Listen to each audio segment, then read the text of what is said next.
This is Future Proof, the show that packs your brain for the future. Your hosts are Robbie and Terry, both 15 years old. Every week, they argue about the jobs, the technology, and the big ideas headed our way. So you're ready before they get here. Welcome back to Future Proof, the show that packs your brain for the future. I'm Terry. And I'm Robbie, and today we're asking the big one, will humans actually mine asteroids for gold? Like actual space gold, not a video game, real rocks floating around out there with treasure inside. And the answer is almost definitely yes.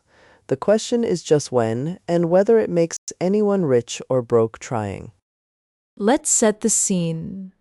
The asteroid belt sits mostly between Mars and Jupiter, and it contains millions of rocks ranging from pebbles to tiny dwarf planets. One asteroid called 16 Psyche is estimated to contain enough iron and nickel to be worth about $10 quintillion. That's a 10 with 19 zeros. Which sounds amazing until you realize bringing that much metal back to Earth would crash every metal market on the planet instantly. So the gold rush in space might actually make gold worthless down here. That's the kind of irony that keeps economists up at night. Okay, but let's back up. How do you even get to an asteroid? They're not exactly next door. Some near-Earth asteroids come surprisingly close. A few pass within a couple million miles, which in space terms is practically waving distance. NASA already proved you can reach one. The OSIRIS-REx mission traveled to asteroid Bennu and brought back samples in 2023. They collected about 4.5 ounces of material, which doesn't sound like much, but it was a scientific gold mine, pun absolutely intended. 4.5 ounces from a rock millions of miles away. Honestly, that's already incredible and nobody talks about it enough. The next step is figuring out how to mine in zero gravity, which is way harder than it sounds because nothing stays where you put it. You swing a pickaxe on an asteroid and you just float away. Mining in space is basically the world's most dangerous slapstick comedy. Companies like Planetary Resources and Deep Space Industries tried to get asteroid mining started, but ran out of funding before they really launched anything. Which is a bummer, but it tells you this isn't easy money. Space is expensive and unforgiving and doesn't care about your business plan. That said, a company called Astroforge launched a test mission in 2023 specifically to figure out how to refine asteroid metals in orbit. So the private sector is still in it, and when private money sticks around after the early failures, that usually means something real is coming. The economics actually make more sense if you don't bring the gold back to Earth at all. You use it in space instead.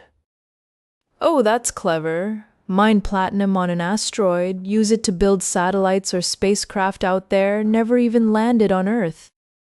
Exactly. Space construction with space materials.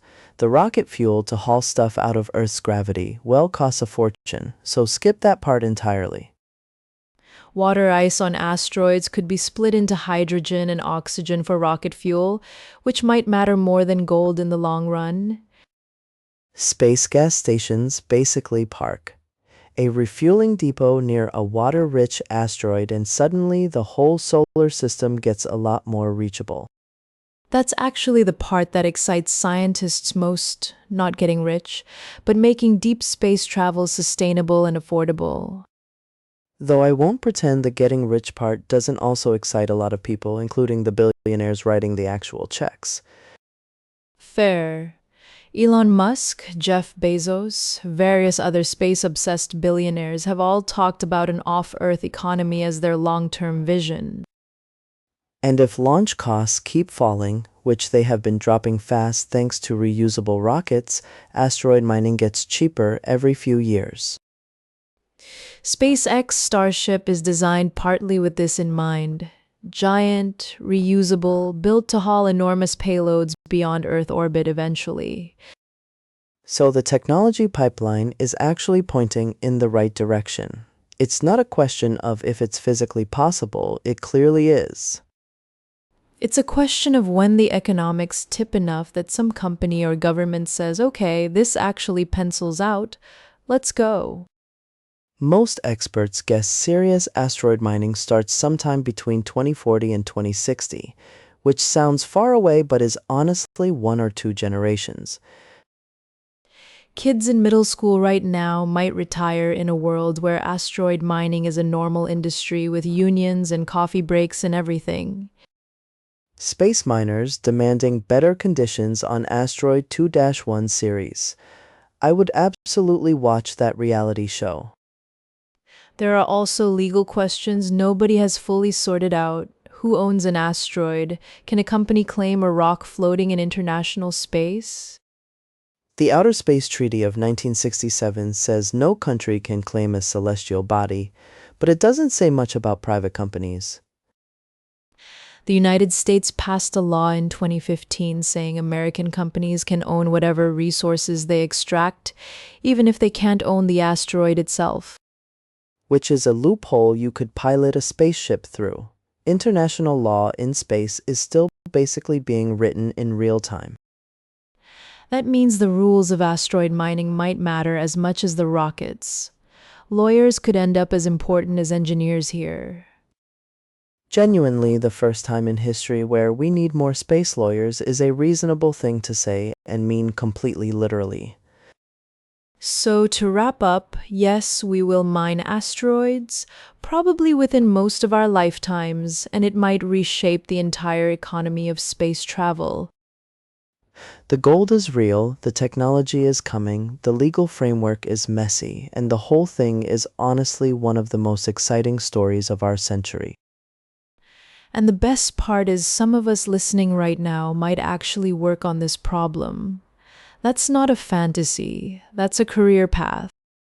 Study your physics, keep your curiosity sharp, and maybe one day you'll be the one floating next to a golden rock 100 million miles from home.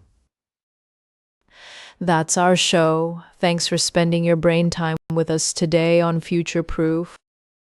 Stay curious, stay optimistic, and we'll see you next week on Future Proof.